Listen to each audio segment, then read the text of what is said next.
Hello, welcome again to Rue's Musing. I'm Becca Rue, and this week is Clarity Part 2.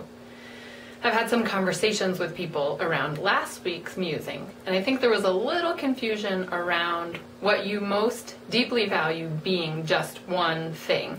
Having to come up with one word around what you most deeply value is not actually the mission. So I'm going to share a personal example so that this becomes a little bit more clear. Clarity becomes more clear. Yes!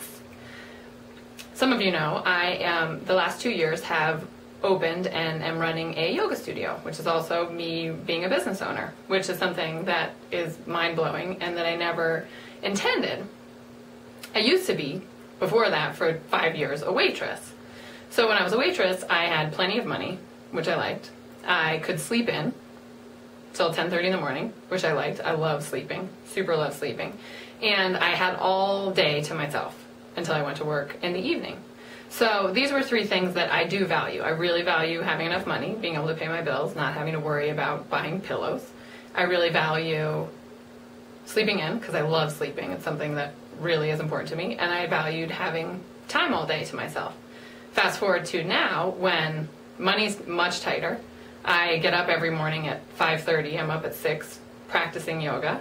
And I have lots of classes during the day and clients during the day. So there's something that I value that I'm exchanging for this life of running a business and having a career for the future. That means a lot to me. That I get to work with these people and help them in their bodies, help them in their lives, help them energetically and spiritually. So that for me, even though I value those 3 things, sleeping in, money, and having all my day to myself, I don't value it nearly as much as I value looking into the future and saying, I can do this for the rest of my life.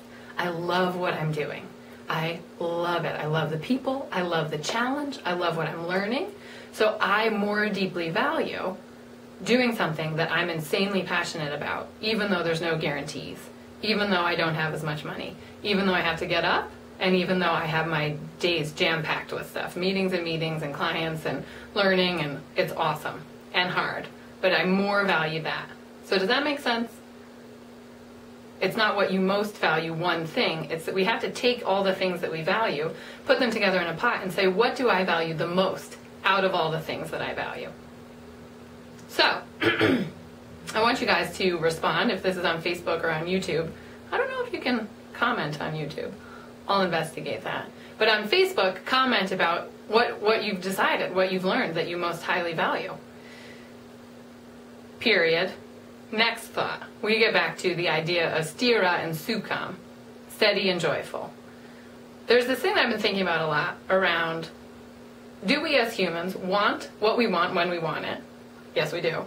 That's something we want what we want when we want it, right now, right? Instant gratification. Or do we want lasting happiness?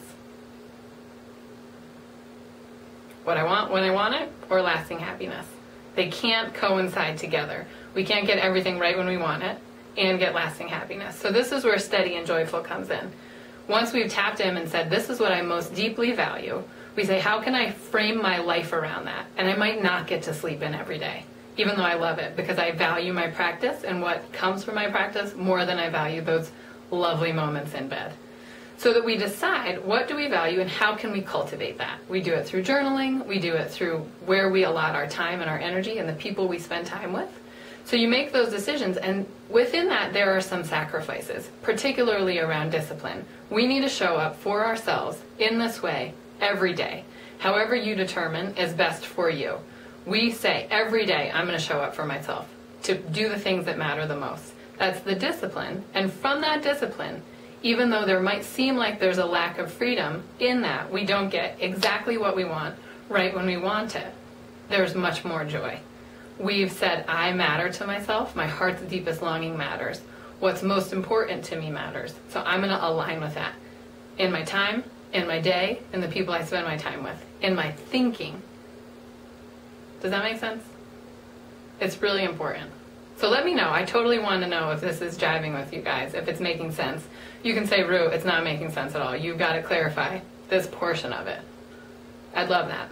And next week, I want to tell you, we're going to talk about pain in your low back. We're going to get into the bodies. If your low back hurts, next week it's going to help you. I'll see you then. Bye-bye.